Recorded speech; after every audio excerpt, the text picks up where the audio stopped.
Well, I had been told for almost 2 years about our next speaker and the books he was working on, and I know that Gene Bodie had worked with him and doing some reading and suggestions and editing and so forth. And when I finally saw the books when they were published and saw how meaty they were, I just couldn't even imagine how many man-hours and research had gone into it all. And Jim has come to us from, tell me the city in England? Kingsland? Kings Lynn in, I think you said about an hour and a half from London. Okay. And he spent 24 hours on the plane or in airports getting here, so we really, really appreciate him coming, and I've been really looking forward to this presentation. Jim, when he sent me his bio, it was just like all the jobs he's had in the church and the experience and so forth, and then to finally come out of the church after all that, as some of us know. We are hearing more and more and more about bishops and stake presidents and people who have had those kinds of jobs who are leaving. So I don't want to take any more time because he has a lot prepared for us, and I will introduce you to Jim Whitefield. Thank you.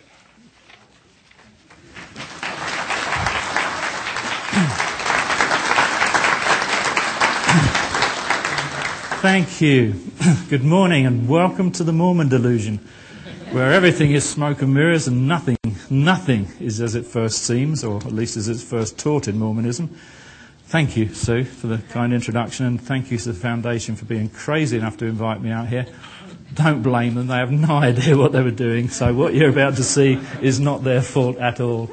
I'm just a crazy man who, like you, discovered things that he would rather not discover, and has had to suffer the consequences. During the next, you have to forgive me, my throat's dry. I might have to drink a little as we go along. I've got one right here, so I'll be fine. During the next 95 minutes, we're going to be looking at the lies that underpin polygamy and polyandry. We're going to track the course of one apostle who lied his way through the polygamy years, later became the prophet, and he died as an outlaw on the run from the law, as a fugitive. We're going to cross-examine the Mormon God. And when I talk about God, if it sounds disparaging, please understand that it's to do with the Mormon version, which isn't real, and you'll have to find him somewhere else. And then for the last 40 minutes, we're going to ask Joseph Smith to stand up and be counted. And we're going to sequence the events that he claimed in his story against the truth, but in a manner that you wouldn't have found in Volume 2. It's coming in Volume 4 next year, which is a new volume. And it incorporates the emerging theology as it went through. So you'll get a picture of what actually happened in Joseph Smith's life that maybe you wouldn't have seen before. And that will culminate in an admission from the church, or at least from BYU, that a whole chunk of the first vision was actually a lie. And that will blow your socks off if you haven't seen that before. So hold on to your knickers and come with me on a journey through time to the truth as we sequence the facts against the fiction. In everything that you see this morning, there are no opinions, there are no suppositions, it's just evidence. So don't take any notice of me or what I say or what I claim. Just study the evidence and make your own minds up. It's as simple as that. The evidence will speak for itself. During the presentation, which will be fast and furious, so you'll have to, I speak fast, you'll have to listen quickly or catch up on YouTube afterwards. I'll take questions at the end so we don't run out of time. You want the lights all off? Sorry? You want the lights all off? No. Okay.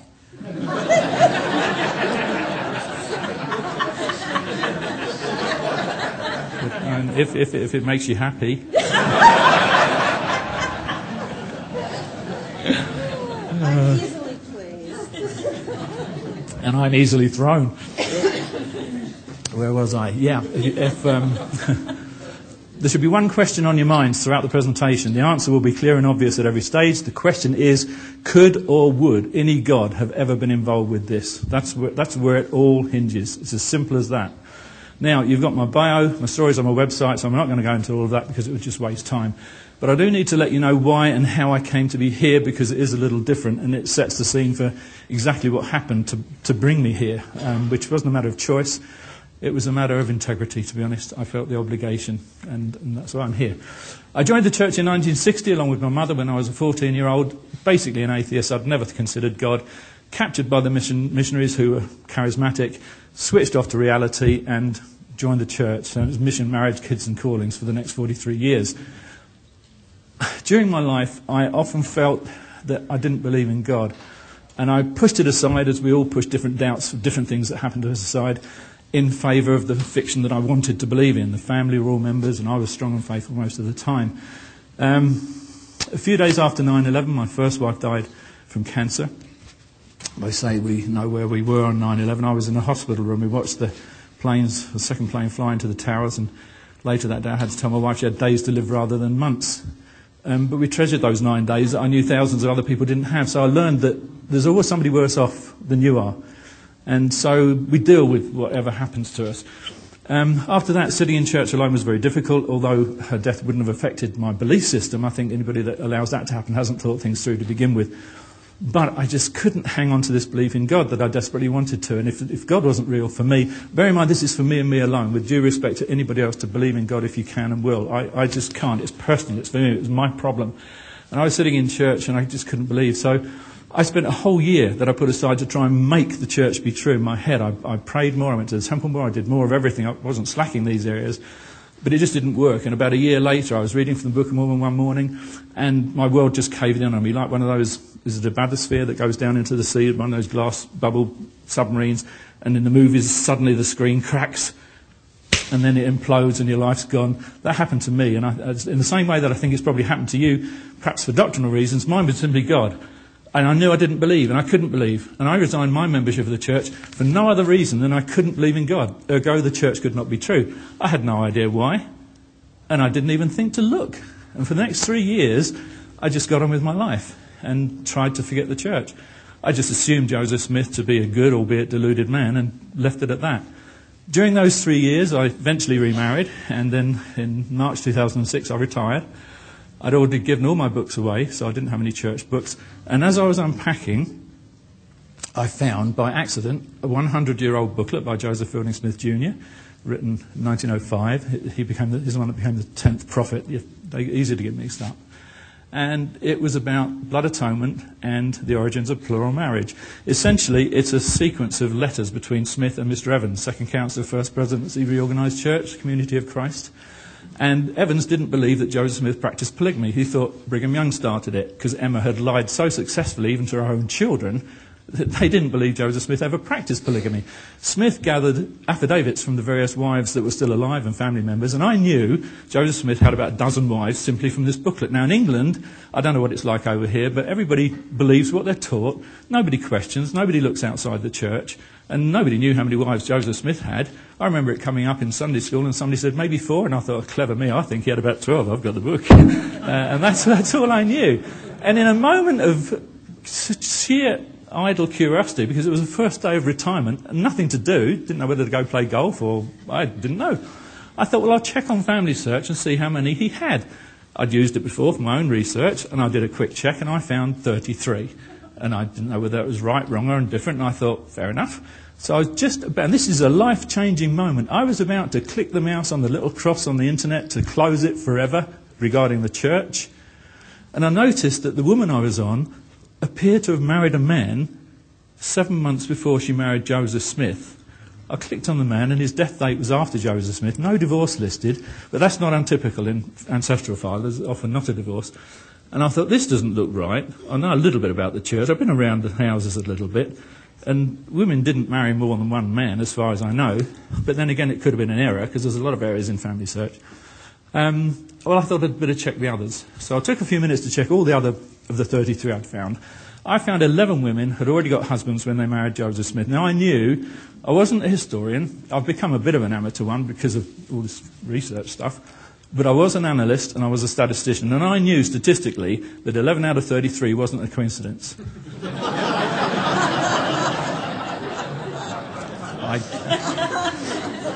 Logic and reason. But I was still programmed in my mind not to look outside. The 3 years out, I would never dream of looking outside the church because that's where all the lies are. So I wrote to Jeff Holland, apostle, who I'd known for 40 years since his mission days in the 1960s. And I said, look, I've left the church, he knew, but I've just come across this and I simply do not understand it. And I wondered if you'd be kind enough to explain it to me. So Jeff wrote back and he said, there's much that can be said about polyandry, a word I had never heard of before, and much that can't be said because we just don't know. However, I'll have a mutual friend of ours, and that was Ken Johnson, first quorum of 70, who I've known for about 30 years. He's English, happened to be assigned to England at that time. He said, I'll get Ken to call you.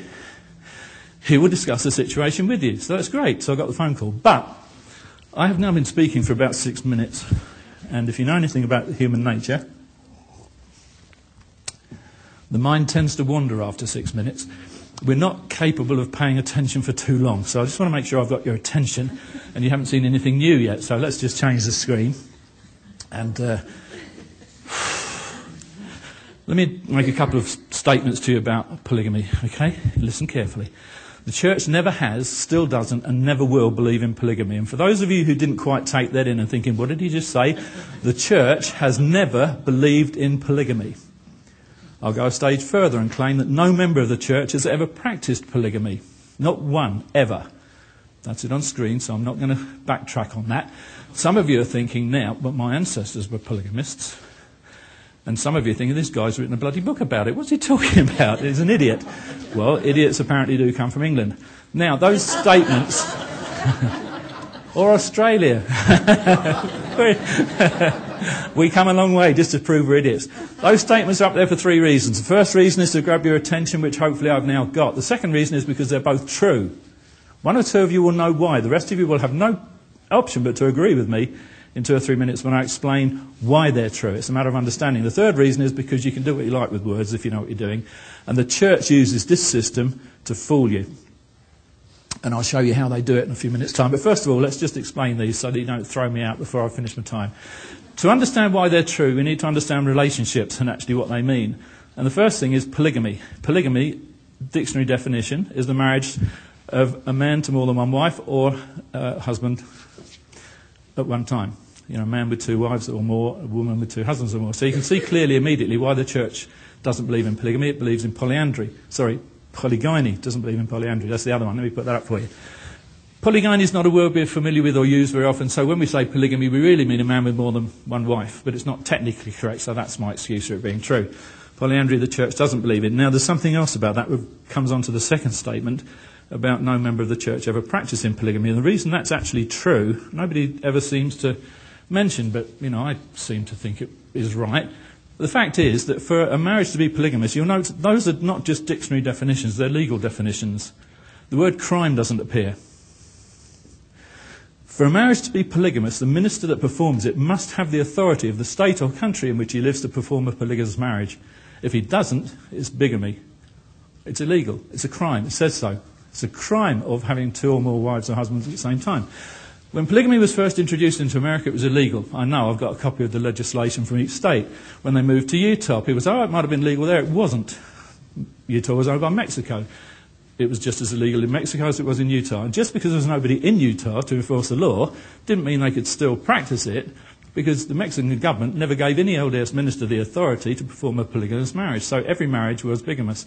After the Hidalgo Treaty, when the US then owned Utah once more, of course it was already illegal, and then further laws were enforced to make the situation even worse for everybody. And the only other relationship is adultery, and we could spend a whole session on that. The church did a lot of that as well, but that's not what we're talking about today.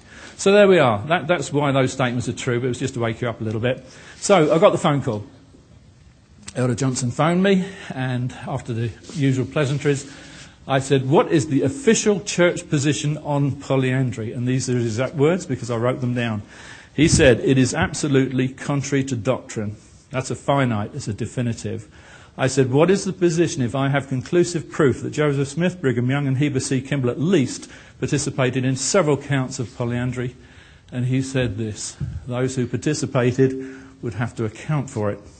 I said, but that means that theologically, if I'm right, those 3 forfeit their eternal salvation in terms of Mormon theology. And he said, it doesn't matter. The church is still true. Joseph Smith still saw God and Jesus Christ, and he still translated the Book of Mormon. My assurances are enough.